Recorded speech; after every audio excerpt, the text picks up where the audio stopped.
है लाख करोड़ रुपए से ऊपर की परियोजनाओं का या तो शिलान्यास या रखी गई है आधारशिला। प्रधानमंत्री नरेंद्र मोदी की फिलहाल आज के दिन बांसवाड़ा दौरा था और बांसवाड़ा दौरे की सूचनाएं हेडलाइंस के रूप में कुछ इस प्रकार से थी कि उन्होंने वागड़ में बहुत सी परियोजनाओं की सौगातें दी। परमाणु ऊर्जा परियोजना की भी आपने आधारशिला रखी, जिसके बारे में हमने ऑलरेडी एक सेशन आप लोगों से साझा किया हुआ है। राजस्थान के दक्षिणतम राज्य बांसवाड़ा के अंदर माही नदी पर बन रहा है 45,000 करोड़ का न्यूक्लियर पावर प्लांट, जिसपे हमने ऑलरेडी इसी चैनल पर एक सेशन किया हुआ है। प्रधानमंत्री की यात्रा से जुड़ी तमाम तैयारियां सीएमओ के द्वारा, सीएम के द्वारा, सारे प्रशासन के द्वारा लगातार की जा रही थी। ये तस्वीरें और ये ट्वीट्स आपको इस बात की जानकारी देते हैं। प्रधानमंत्री ने जब यहां पर राजस्थान के अंदर वो 1,08,468 करोड़ रुपए की परियोजनाओं और विकास कार्यों की सौगात वो राज्य को देने वाले हैं। आज के दिन उनके द्वारा ये चीजें समर्पित राज्य को कर दी गई हैं। ये कुछ तस्वीरें हैं जिसमें सीएम और सारे प्रशासनिक आला अधिकारी, भाजपा के बड़े नेता सभी व्यवस्थाओं का जायजा ले रहे हैं और उसी व्यवस्थाओं के जायजे के बाद आज की ये तस्वीर जिसमें प्रधानमंत्री बांसवाड़ा के एक हेलीपैड पर उतरकर वायुसेना के विमान से बाहर आते हुए दिखाई देते हैं। यहां पर प्रधानमंत्री की बाहर आती हुई जो तस्वीर है जिसमें कि राजस्थान के राज्यपाल श्री हरिभाऊ किशन राव बागड़े उनको रिसीव करने पहुंचते हैं। सीएम साहब भी आपको रिसीव करने पहुंचते हैं। प्रधानमंत्री की यात्रा पर सारी अपडेटेड जानकारियां ट्विटर हैंडल्स पर थी कि आपने पीएम कुसुम योजना पर जो लाभार्थी हैं उनसे बातचीत की, शिलान्यास और उद्घाटन के कार्यक्रम किए। जानकारियों के साथ अगर मैं बात करूं तो जानकारी है कि 1 लाख करोड़ की आपने सौगातें दी हैं, जिसमें 42,000 करोड़ रुपए का माही बांसवाड़ा परमाणु ऊर्जा संयंत्र की आधारशिला शामिल है। ये सारी जो जानकारी मैं आपको दे रहा हूं, ये जानकारी इस समय सोशल मीडिया पर सब जगह उपलब्ध है। तो हम क्या बात कर रहे हैं? हम बात ये कर रहे हैं कि प्रधानमंत्री ने पिछले 22 महीने में 16 बार राजस्थान की यात्रा की है।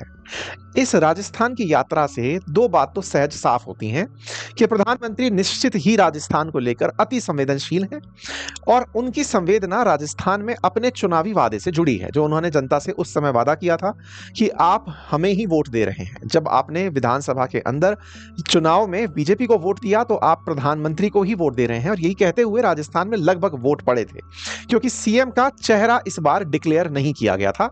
यही कारण है कि वसुंधरा राजे जी के स्थान पर, जो कि अपेक्षित था कि वो सीएम बनेंगी, उनके स्थान पर पर्ची से उन्हीं के हाथ से खुलवाकर भजनलाल जी को मुख्यमंत्री बनवाया गया था।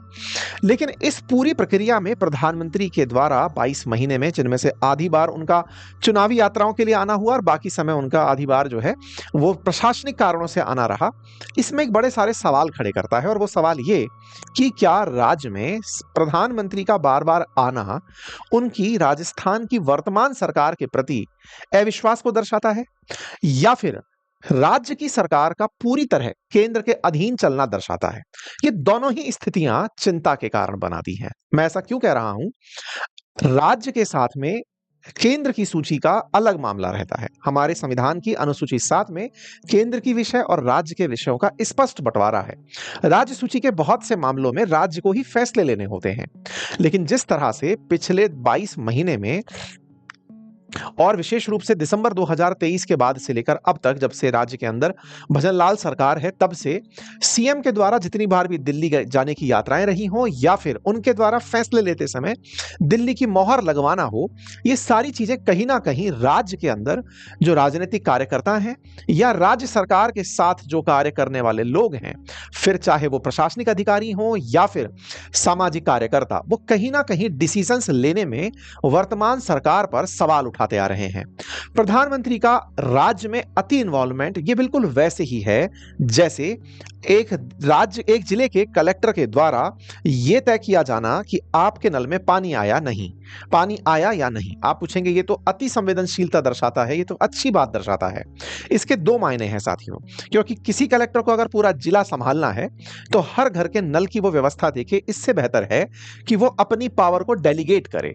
कलेक्टर एडीएम को करे, एडीएम एसडीएम को, एसडीएम तहसीलदार को, तहसीलदार सुनिश्चित करे अपने तहसील स्तर पर कि जो विभाग के लिए जिम्मेदार अभियंता हैं वो सही से इस काम को कर पा रहे हैं या नहीं।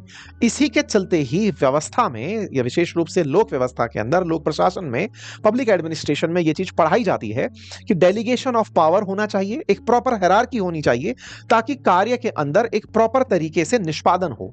लेकिन अगर कोई उच्चस्थ पद पर बैठा हुआ व्यक्ति कार्य का संपादन करने लगे तो बहुत सारे छोटे मामले गौण हो जाते हैं।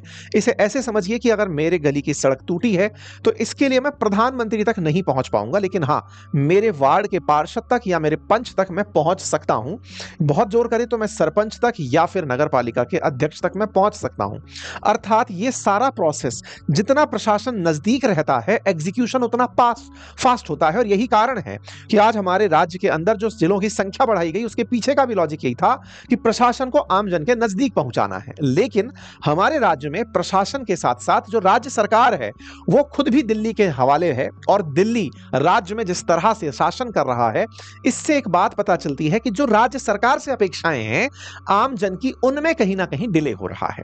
इस बात में कुछ लोग ये तर्क जरूर दे सकते हैं कि सोचकर देखिए कि एक प्रधानमंत्री राज्य पर इतना फोकस कर रहा है, निश्चित ही ये गौरवशाली क्षण है। लेकिन इसका वाइसे वर्सा सोचने पर आपको अवश्य विवश करेगा, और वो ये कि फिर मुख्यमंत्री की जरूरत ही क्या है, फिर तो हरिभाऊ थे ना, फिर तो राज्यपाल बैठे ही थे ना, और अगर वो थे तो फिर सारे के सारे काम उन्हीं से कर लेते। क्यों राज्यों के अंदर राष्ट्रपति शासन ना लगाकर मुख्यमंत्री निर्वाचित किया जाता है, ताकि मुख्यमंत्री लोकल लेवल पर लोगों की परेशानियों को समझ सके। क्यों भारत ने राष्ट्रपति शासन नहीं अपनाया, यानी प्रेसिडेंशियल पद्धति नहीं अपनाई? क्यों हमने संघीय व्यवस्था अपनाई? क्यों हमने राज्यों का संघ बनना स्वीकार किया? क्यों राज्यों के अंदर कोऑपरेटिव फेडरलिज्म को हमने स्थान दिया? इन सभी प्रश्नों को जब आप पहुंचेंगे तो आंसर पाएंगे कि केंद्र सूची, राज्य सूची के विषयों का बंटवारा और राज्य के मुद्दों पर राज्य सरकार का प्रभावशाली होना आवश्यक होता है, ताकि आम जन के जो जुड़े हुए कार्य हैं उनका निष्पादन आसानी से हो सके। इस पर बहस लंबी हो सकती है, लेकिन जो मैंने आपको फिलहाल उदाहरण दिए उनसे आप इन चीजों को रिलेट कर सकते हैं। खैर, प्रधानमंत्री राजस्थान थे और उन्होंने राज्य के अंदर बहुत सारी परियोजनाओं का इधर उद्घाटन, शिलान्यास किया या फिर उन्होंने उनका लोकार्पण किया। परियोजनाओं के अंदर लिस्ट लंबी चौड़ी है। 1 लाख करोड़ के आसपास के प्रोजेक्ट हैं जो प्रधानमंत्री के द्वारा तोहफे के रूप में राज्य को दिए गए हैं। 22 माह में चूंकि 16 बार इनका दौरा था, इसलिए प्रशासनिक हलकों में, न्यूज में, सब जगह चर्चा यह रहने लगी कि प्रधानमंत्री को राज्य के अंदर चुनाव के दौरान भी 8 बार आना पड़ा था। इसके पीछे तर्क दिया, और 8 बार आना पड़ा था तब भी पिछले 3 लोकसभा के कार्यकाल में इस बार का सबसे बेकार परफॉर्मेंस राजस्थान का रहा था, जहां हर पिछले बार 25-25 सीटें लोकसभा के अंदर बीजेपी निकालने में कामयाब हुई। इस बार उन्हें लगभग 30% सीटों का नुकसान हुआ। कहने का कुल मिलाकर अर्थ यह है कि प्रधानमंत्री के द्वारा राज्य के संचालन में, या फिर यह कहिए कि राज्य में जिस तरह से उन्होंने सरप्राइज तरीके से प्रयोग किया और राज्य को एक नया चेहरा मुख्यमंत्री के रूप में दिया, अपने फैसले को सही साबित करने के लिए उन्हें राज्य में बार बार आना पड़ रहा है। इस बात को इस तरह से भी समझा जा सकता है कि प्रधानमंत्री को राज्य में 8 बार चुनावी सभाएं करनी पड़ी, और अब ये उनका 8वीं बार प्रशासनिक दौरा है जो उनको विकास कार्यों के लिए करना पड़ा, ताकि आम जन में प्रधानमंत्री के नाम पर विश्वास बना रहे। यही कारण है कि इस बात को हाईलाइट किया जा रहा है कि आपका 16वीं बार राजस्थान दौरा है। अपोजिशन के द्वारा उनसे काम गिनाए जा रहे हैं। जो अपोजिशन का काम है वो सत्ता पक्ष के साथ में सवाल पूछता है, और इसी तरह से अपोजिशन की तरफ से टीकाराम जूली जी ने लिखकर प्रधानमंत्री से काफी सारे सवाल पूछे। अब बात करते हैं प्रधानमंत्री मोदी जब बार बार राजस्थान आ रहे हैं तो उसके मायने क्या निकालें। सबसे पहले जब इलेक्शन कैंपेन थे तब यही कहा था कि भाई यहां पर हम लोग डबल इंजन की गवर्नमेंट देंगे, यानी कि मुख्यमंत्री आपका होगा और प्रधानमंत्री केंद्र में बैठा ही है, और ऐसे में जब राज्य और केंद्र में एक ही दल का शासन होता है तो सामंजस्य और समन्वय उचित होता है, अच्छा होता है, परिणाम स्वरूप राज्य के विकास कार्यों को गति मिलती है।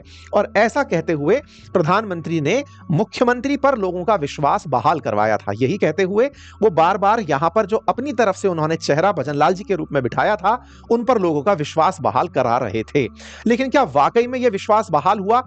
आज एक रील बहुत वायरल हो रही है जिसमें प्रधानमंत्री जब बैठकर बांसवाड़ा में अपनी तरफ से सभी मंचस्थ अतिथियों का नाम ले रहे हैं, इंक्लूडिंग राज्यपाल, मुख्यमंत्री और पूर्व मुख्यमंत्री। तो जब सबका नाम बोलते जा रहे हैं तो मुख्यमंत्री के नाम पर तो जनसभा के अंदर सन्नाटा था, लेकिन जैसे ही पूर्व मुख्यमंत्री का नाम प्रधानमंत्री द्वारा बोला गया, पांडाल में तालियों की आवाज गूंजने लगती है।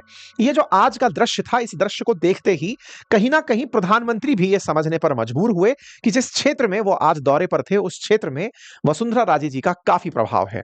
जिस जगह त्रिपुरा सुंदरी मंदिर में दर्शन करने की या या फिर वहां के आशीर्वाद की चर्चा प्रधानमंत्री कर रहे हैं, वो चर्चा त्रिपुरा सुंदरी के लिए वसुंधरा राजे भी काफी ज्यादा मंदिर में आवागमन करती रही हैं, मंदिर दर्शन के लिए जाती रही हैं। तो कुल मिलाकर आज एक ऐसा दृश्य था जिसे देख करके लोगों ने फिर प्रधानमंत्री को यह सोचने पर विवश किया कि आप बार बार जिनको स्थापित करने का प्रयास कर रहे हैं, जनमानस में कहीं दूसरी तरफ इशारे हो रहे हैं। खैर, प्रधानमंत्री अपने डिसीजन को सीधा करते हुए आगे निकल जाते हैं। ऑपरेशन सिंदूर के बाद प्रधानमंत्री का राजस्थान दौरा, राजस्थान में बहुत सारी परियोजनाओं की घोषणा, कई सारी चीजें जो राजस्थान में आपके द्वारा की गई, वो कहीं ना कहीं अपने आप को यह दिखाने के लिए कि आपने प्रधानमंत्री पर विश्वास दिखाया था, हमने प्रधानमंत्री पर, आपने प्रधानमंत्री पर, पूरे देश ने प्रधानमंत्री को जो चुना वो असल में केंद्र के शासन के लिए चुना था, राज्य के लिए नहीं, राज्य के साथ समन्वय के लिए चुना था प्रधानमंत्री ने। लेकिन जनता को डबल इंजन में से प्रमुख इंजन जो है वो बता दिया कि फैसले असल में दिल्ली के थ्रू ही हो रहे हैं। सीएम भजनलाल के बारे में यह न्यूज भी निकलकर आना शुरू हुई थी शुरुआती उनके कार्यकाल में, शुरुआती एक 9 महीने के दौर में, कि उन्होंने इन पिछले 9 महीनों में बहुत बार दिल्ली की यात्राएं की हैं। उनकी लगभग 10 महीने के अंदर लगातार दिल्ली की जो यात्राएं रही, उनमें से उन्हें लगभग 2 महीने तक केवल दिल्ली बैठना पड़ा। 36 बार वो दिल्ली जाकर आए और वो आला अधिकारियों से मिलकर फैसले लेते रहे। क्या इस बात में कोई बुराई है कि अगर केंद्र के साथ सामंजस्य करके राज्य सरकार काम करे? आंसर है जी नहीं।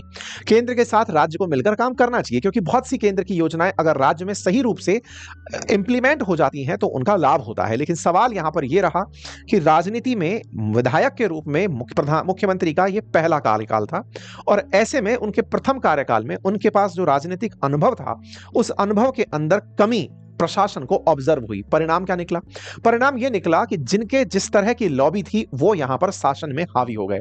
राज्य की प्रशासनिक लॉबी, जो सेक्रेटरीट के अंदर बैठे हुए बड़े बाबू यानी कि आईएएस जो लोग हैं, वो अपने हिसाब से सीएम को चलाने लगे, क्योंकि उन्हें प्रशासन का लंबा अनुभव था। क्योंकि कुल मिलाकर के सीएम जनता चुनती है, लेकिन यानी कि विधायक के रूप में पहले जनता चुनती है, फिर वहां से सीएम बनता है। उनको जो गाइडेंस देने वाले लोग होते हैं वो ब्यूरोक्रेसी के लोग होते हैं और ब्यूरोक्रेट्स उन्हें अपने तरीके से चलाने लगते हैं। राजस्थान राज्य को वसुंधरा राजे और अशोक गहलोत जैसे पहले काफी सिंसियर और सीरियस मुख्यमंत्री मिले हैं, जिन्हें पूरी तरह से काम की समझ थी।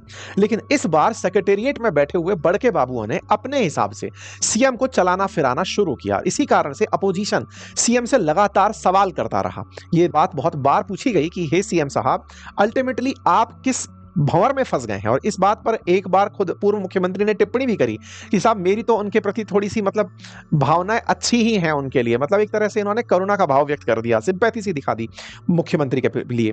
क्यों? क्योंकि हो ये रहा है कि केंद्र की तरफ से कुछ प्रशासनिक अधिकारियों को यहां पर भेजा गया।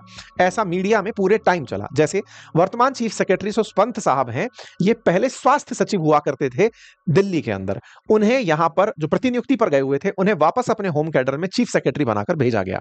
एक तस्वीर बहुत वायरल हुई जब प्रधानमंत्री राजस्थान के दौरे पर थे, तो चीफ सेक्रेटरी उनके पास में वहीं पर प्रेजेंट थे। सामान्यतः यह माना जाता है कि प्रधानमंत्री मुख्यमंत्री के थ्रू ही चीफ सेक्रेटरी तक बातें पहुंचाते हैं, लेकिन यहां पर प्रधानमंत्री चीफ सेक्रेटरी से और डीजीपी से सीधे बात कर रहे थे।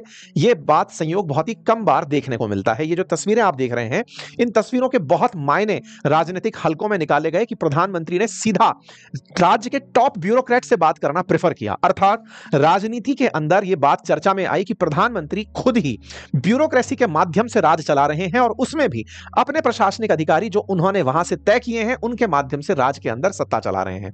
वहीं दूसरी तरफ राज्य के अंदर कुछ प्रशासनिक अधिकारी जो सीएम के चहेते हैं, वो सीएमओ में बैठ करके सीएम को फेवर करने का या सीएम की बात को मनवाने का प्रयास कर रहे हैं। उसमें से सीएम के जो एसीएस हैं, उनका नाम भी काफी ज्यादा सुर्खियों में रहा। इसी के चलते सेक्रेटेरिएट में दो धड़े इस समय काम कर रहे हैं। एक प्रधानमंत्री से आदेश लेकर आने वाला सीएस का धड़ा और एक सीएम के साथ करने वाला एसीएस का धड़ा। दोनों अपने तरीके से अपने दांवपेच चलते हुए दिखाई देते हैं और वो अक्सर प्रशासन के अंदर ट्रांसफर्स में, पॉलिसी इंप्लीमेंटेशन में, जनता के फैसलों को लागू कराने में दिखाई देता है। और जब ये राजनीतिक हलकों में इतनी चर्चा का कारण बनता है, तो लोग असल में फिर सवाल यही कह रहे होते हैं कि क्या वाकई में हमारे मुख्यमंत्री फैसले लेने के लिए आत्मनिर्भर हैं? ये बात सवाल के रूप में अक्सर अक्सर पूछी जाती रही है। वसुंधरा जी के समय पर बहुत सी योजनाएं इंडिपेंडेंटली राज्य में लागू हुई थी। अपेक्षा की जाती है कि इस बार सीएम भी अपने मन से बहुत सारी ऐसी योजनाएं, जैसे भामाशाह जैसी, मुख्यमंत्री जल स्वावलंबन जैसी योजनाएं लॉन्च करेंगे। जिस तरह से गहलोत जी के समय पर कुछ योजनाओं का नवाचार हुआ, इनसे पहले भी और भी पूर्व मुख्यमंत्रियों के काल में जिस तरह की योजनाओं का नवाचार होकर के अनाउंसमेंट हुआ, ऐसी योजनाएं सीएम साहब भी करेंगे, ऐसी उनसे अपेक्षाएं की जाती हैं। इन्हीं अपेक्षाओं के साथ साथ भजन लाल जी के साथ जो सवाल हैं वो बढ़ते चले जाते हैं, और जब सवाल बढ़ते चले जाते हैं तो फिर सवाल अंत में यही आता है कि क्या राजस्थान में प्रधानमंत्री का बार बार आना उनके लिए एक फैसले को सही सिद्ध करने का प्रयास है, या वाकई में केंद्र की नजर में राज्य ज्यादा अटेंशन का भागीदार है। आप लोग इस विषय पर क्या सोचते हैं, अपनी बात जरूर अवश्य कमेंट बॉक्स में बताइएगा, क्योंकि राजस्थान में बहुत से ऐसे धड़े हैं जो राजनीति में अपनी दावेदारियां रखते हैं। केंद्र के द्वारा हो रही ये बार बार यात्राएं, चाहे गृह मंत्री के रूप में हो, चाहे प्रधानमंत्री के रूप में हो, राजस्थान के अंदर जिस तरह की राजनीति है, जिस तरह से राजस्थान के अन्य चेहरे अपने आप की भूमिका को मजबूती से मांगते हैं, क्या उन सबको शांत करने का प्रयास है? आप लोग इस विषय पर क्या सोचते हैं, अपनी राय अवश्य बताएं। फिलहाल के लिए इतना ही। चैनल पर नए हैं तो सब्सक्राइब कर लीजिए, अपने साथियों से इसे अवश्य साझा कीजिए, अपनी राय कमेंट बॉक्स में जरूर डालिए। धन्यवाद।